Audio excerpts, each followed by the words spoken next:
नमस्कार। मीटिंग हुई इंडिया के नेशनल सिक्योरिटी एडवाइजर डोवाल साहब और रशिया के प्रेसिडेंट के बीच में अभी हाल में हुई थी ये मीटिंग, और ये मीटिंग G20 की समिट से पहले हुई है। साथ में बहुत सारे और डेवलपमेंट्स रहे हैं। यूक्रेन वॉर की एनिवर्सरी भी रही है, उस समय भी हुए। क्या चाह रहा है इंडिया से रशिया और रशिया से इंडिया? अभी तक दुनिया के सामने ऐसी खबरें नहीं है कि क्या तेल वेल तो हमारी बात है ही, वो तो सबके सामने खुला है।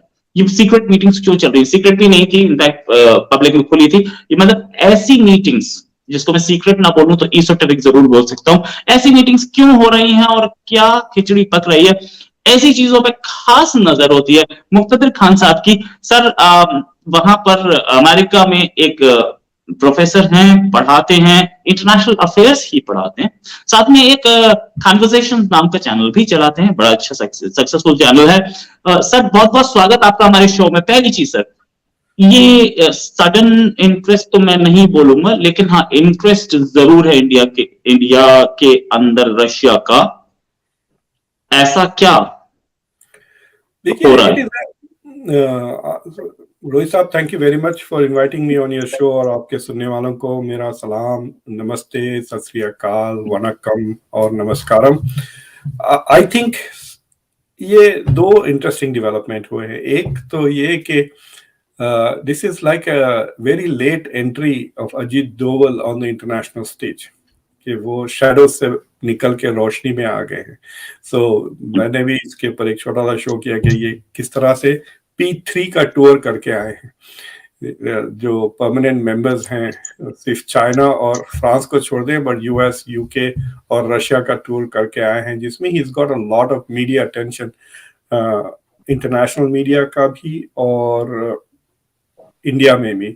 अगर आप 1.5-2 साल पहले पूछ लेते हैं who is India national security adviser, तो very few people would have been able to say that. लेकिन अब so this is an important part, और इसकी अहमियत लोगों को बड़ी देर से समझ में आई। यू हैव टू अंडरस्टैंड कि जयशंकर साहब तो सेकंड टर्म में बने हैं foreign minister, but Doval is been there since 2014। मतलब बहुत ही कंसिस्टेंट, ऐसे बहुत कम लोग हैं जो एडमिनिस्ट्रेशन में मोदी, अमित शाह, डोवल का कंसिस्टेंट रहे हैं 2014 से लेकर अभी तक। So people are beginning to realise कि he has an ear of the prime minister and is closer to the prime minister. दूसरी चीज ये है कि जो रशियन प्रेसिडेंट है, ये शायद पहली बार नॉन हेड ऑफ स्टेट के साथ मुलाकात की है इन ए लॉन्ग टाइम। इंडिया के शायद जयशंकर साहब की भी 1-on-1 मुलाकात नहीं हुई पुतिन के साथ। सो this is an important elevation of the importance of Doval. लेकिन इट इज ऑल्सो एक अपॉर्चुनिटी मेरे ख्याल से पुतिन नहीं मिस करना चाहते थे, क्योंकि अब उनकी वॉर की एनिवर्सरी आ रही है। There is going to be more scrutiny, more discussion about the Russian war जब 24 हो जाएगी फरवरी की। सो इंडिया पर भी प्रेशर पड़ेगा to be critical of Russia, and Russia wants India support not only in terms of behind the scenes but international community में। देखिए, जब तक 2-3 बड़े मुल्क रशिया को कंडेम नहीं करते पब्लिकली, या एक किस्म से विलिंगनेस जाहिर करते हैं to interact with Russia, Russia पूरी तरह से पराया नहीं हो सकता इंटरनेशनल। सो इंडिया की support is very important, even more than China, because India is so closely aligned with the West, खासतौर से यूनाइटेड स्टेट्स, क्वाड को ले ले वगैरह। दूसरी चीज ये है कि G20 आ रही है, तो G20 में भी they want to make sure कि रशिया को टारगेट ना किया जाए इस वॉर को ड्यूरिंग दो session. So I think there must have been some important issues discussed with Doval साहब। तो so I think there are 2-3 चीजें आप कंक्लूड कर सकते हैं कि India is now becoming the kingmaker in the international arena. Not the king, but the kingmaker. So, for example, अगर India Russia को अबैंडन करके पूरी तरह से अमेरिका के साथ अलाइन हो जाता है, तो the balance of power will completely shift in the favour of the US and the West. या अगर इंडिया अमेरिका को पुश बैक करके रशिया चाइना के साथ जो नेक्सस बन सकता है पोटेंशियली, अगर उसको ज्वाइन कर लेता, तो मेरे ख्याल से द वेस्टर्न इन्फ्लुएंस पूरा एशिया पैसिफिक रीजन में बहुत कमजोर हो जाएगा। But India is not going to align with either side. मुझे लगता है India is going to try to find an alternative way without वो पुराने नॉन अलाइन मूवमेंट के अलावा मुझे कुछ ये जो मल्टी अलाइनमेंट की जो पॉलिसी है as opposed to non alignment policy, उसको India will try to push as long as it can, और उसमें ही इंडिया का मफाद है। अमेरिका के साथ ताल्लुकात बढ़ाए, it is the biggest trading partner now, लेकिन जो रशिया के साथ डिपेंडेंसीज हैं उसको भी मेंटेन करे, चाइना के साथ जो ट्रेड रिलेशंस है उसको भी मेंटेन करे। अमेरिका के लिए अलबत्ता इंडिया इज वेरी क्रिटिकल, क्योंकि ये जो कॉन्फ्लिक्ट है, इट इज वेरी क्लियर के more and more America is moving into like a conflict like relationship with China. Competition come, conflict ज्यादा हो रहा है। सो और ये जो रेट्रिक जो इन्होंने क्रिएट करा, it's very similar to the cold war rhetoric, जैसा सोवियत यूनियन के खिलाफ। तो जिस डेमोक्रेसी वर्सेस अथॉरिटेरियनिज्म, अगर इंडिया अमेरिका के साथ अलाइन नहीं करता तो ये डेमोक्रेसी वर्सेस अथॉरिटेरियन वाली थीसिस फेल हो जाएगी। So they need the India to be in the western camp. मतलब सब्सटेंटिवली भी नहीं है इंडिया, लेकिन नाम के लिए भी अगर इंडिया इनके साथ है तो they will be happy, because then they can say democracies are aligned against Russia and China, which are authoritarian.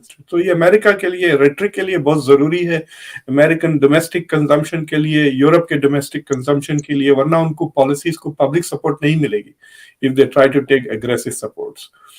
So that is one thing. दूसरी चीज ये है कि India might very soon be the third biggest economy in the world.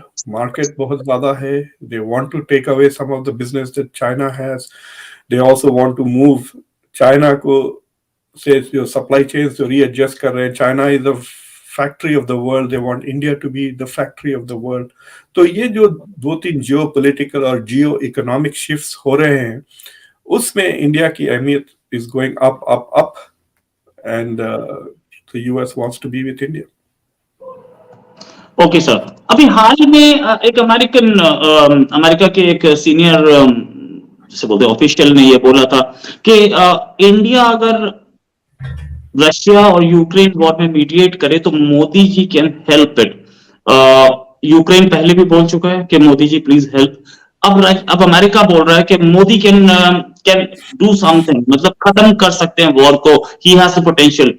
क्या ये India से help चाह रहे हैं या इसके पीछे कहीं पे निगाहें, कहीं पे निशाना है, और इस Modi larger than life image के वो खत्म कर सकते हैं इसे?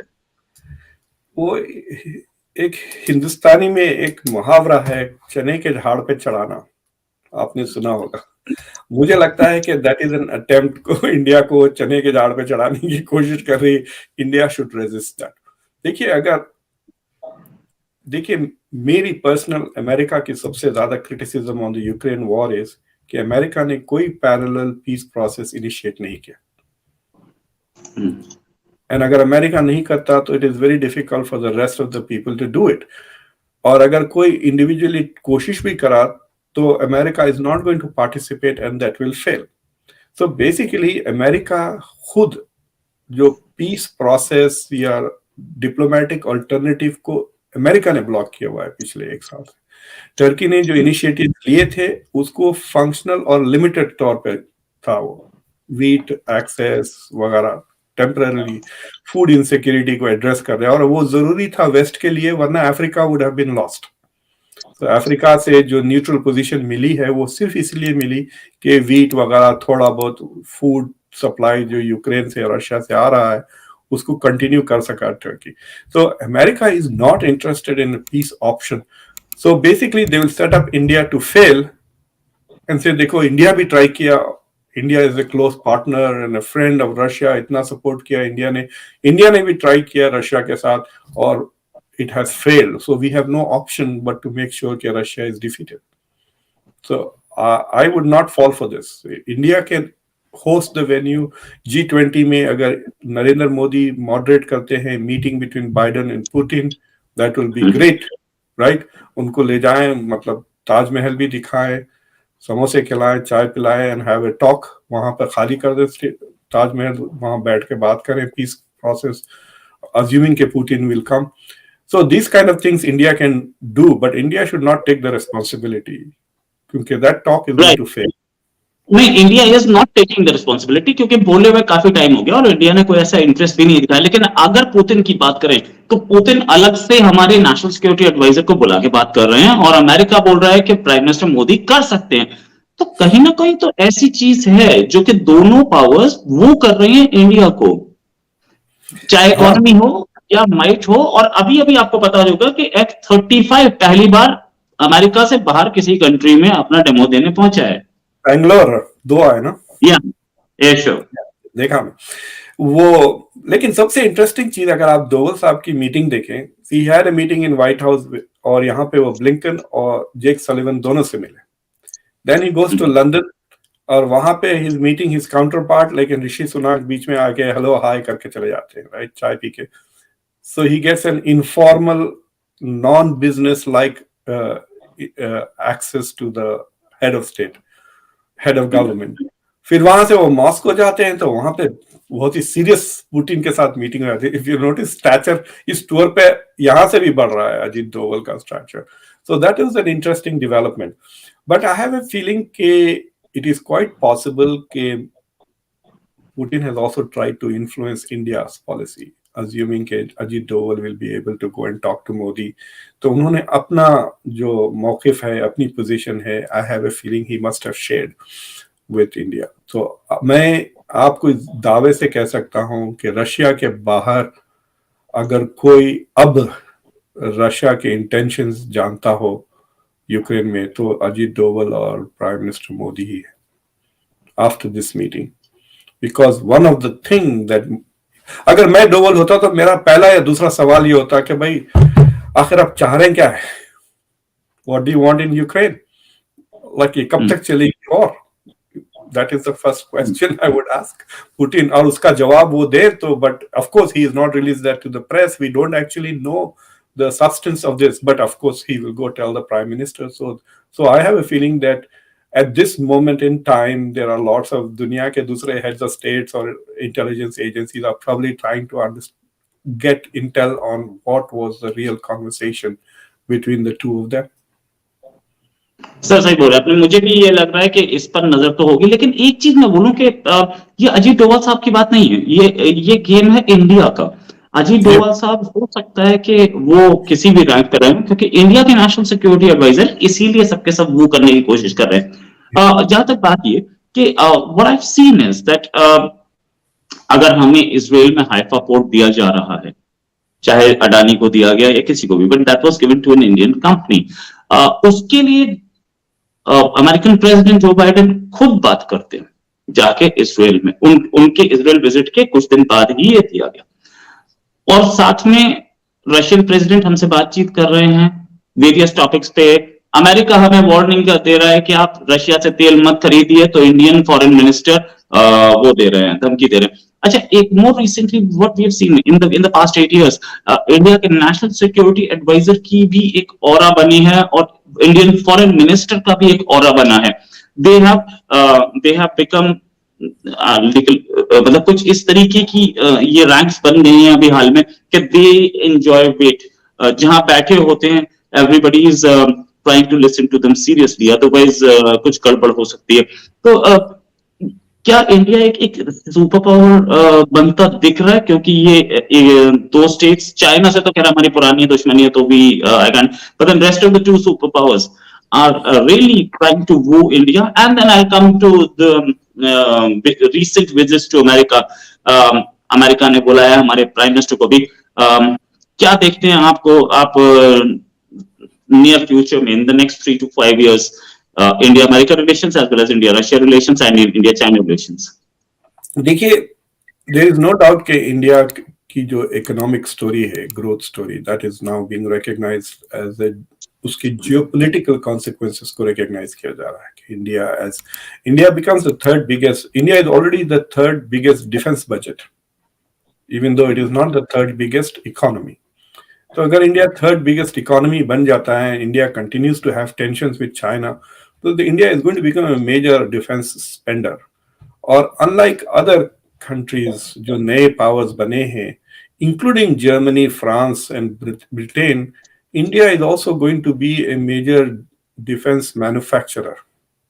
यानी defence technology defence innovation India से आएंगे so it's going to become a significant defence hub right तो अमेरिका चाहता है कि ये defence hub of resources innovation resources technology resources financial resources उसके कैंप में हो I mean I think India के अमेरिकन कंपनीज के राल टपक रही हो गई इंडिया की डिफेंस बजट देख देख कर right so they want Russians out they want in American in तो ये तो is in the US national interest तीसरी दूसरी चीज ये है कि ये रशिया की लेट्स से कि यूक्रेन रशिया की वॉर 2023 में खत्म हो जाती है ये वॉर खत्म होने के बाद इमीडिएटली रशिया की जो ग्लोबल स्टेटस है it is going to diminish significantly या तो वो पराया स्टेट बन जाएगा with lots of western sanctions और it will have to give remunerations to Ukraine इस तरह की चीजें या उन सब से चीज बचने के लिए वो जाके रशिया चाइना का एक वैसल स्टेट बन जाएगा बिकम जिस तरह के नॉर्थ कोरिया है it will become something like that with a lot of energy because the Europe will want to get Russian energy back in because सस्ता है और करीब है तो इस सूरत में the only three major powers that will be left in the world now will be US, India and China. So this is the game for the next 100-150 साल यही है तो India will become as the number 3 player either it can become the balancer यानी America ज्यादा powerful हो गया तो it can align with China and balance the US. अगर चाइना ज्यादा पावरफुल और एग्रेसिव होता then it can align with the US. तो अगर आप बर्तानिया की फॉरेन पॉलिसी देखें in the 19th century and 20th century, Britain used to play the role of the balancer in Europe. अगर फ्रांस बहुत ज्यादा पावरफुल हो गया तो वो रशिया या जर्मनी के साथ अलाइन करता था अगर जर्मनी जब पावरफुल हो जाता था तो फ्रांस के साथ अलाइन करके it tried to make sure इसको कहते हैं ऑफशोर बैलेंसिंग यानी कि आप खुद से डोमिनेट ना करें but you want to make sure कि nobody else dominates that becomes critical तो and as long as you make sure कि नोबडी एल्स डोमिनेट्स तो ये मामला सस्ते पे निकल जाएगा ना to dominate we have a much more powerful military. India to dominate will have to have more power than China and the US. And अगर इंडिया more powerful बन जाता है then those two will try to align to balance India, right? You don't want to get into a situation like that. तो ये जो position है third की position, it is a very comfortable position. Where आपको दोनों आपकी basically it's like saying कि शहर के दोनों अमीर बंदे आपके बॉयफ्रेंड्स हैं और दोनों के तरफ से आपको तोहफे मिलते रहेंगे right? So India can really enjoy that position for a long time. Right, India can enjoy the position और ऐसा लग भी रहा है कि उस पोजीशन में क्योंकि हम लोग इतने सारे ग्रुप्स में हैं I2U2 क्वाड में हैं G20 में हैं शंघाई कोऑपरेशन ऑर्गेनाइजेशन में हैं अगर हम शंघाई कोऑपरेशन ऑर्गेनाइजेशन की बात करें तो क्या वो एक सीरियस ग्रुप है भी क्योंकि इंडिया चाइना पाकिस्तान तीनों उसमें और यही तीन बड़ी पावर्स हैं रशिया के को छोड़ के देखिए it is important for India also के SCO रिमेन इम्पोर्टेंट देखिए अभी इस साल 2023 इंडिया की कहने के सितारे सारे अलाइन हो गए to have the dual presidencies of SCO which is a complete is the only group जिसमें वेस्ट है ही नहीं एक भी वेस्ट कंट्री नहीं है बट रशिया है इंडिया है चाइना है पाकिस्तान और फिर ईरान भी आ जाएगा ना इस साल से Iran is also going to be so all potentially anti-western and non-western countries are part of it and India is in that camp. तो अगर आप दुनिया को दो कैंप में डिवाइड कर दें तो India is in both the camps right now and not only in both camps but also presiding over both the meetings this year. So it's a very interesting position to be. So it is also in India's interest to make sure that the SCO remains as an alternative pushback against NATO because India can't become part of NATO. NATO is limited to Europe और वो vote नहीं मिलेंगे 25-30 पूरे unanimous votes चाहिए आपको. So SCO is like an alternative, even though it is not उतना ज़्यादा security commitments नहीं है, but SCO is a security organization more than G20 जो economic organization है. तो मेरे ख्याल से it is interesting, it is in India's interest to keep SCO also strong, or it is also a channel जहाँ पर what India should do is try to use SCO to manage Indo-Pak, Indo-China relations. उसके Right. framework.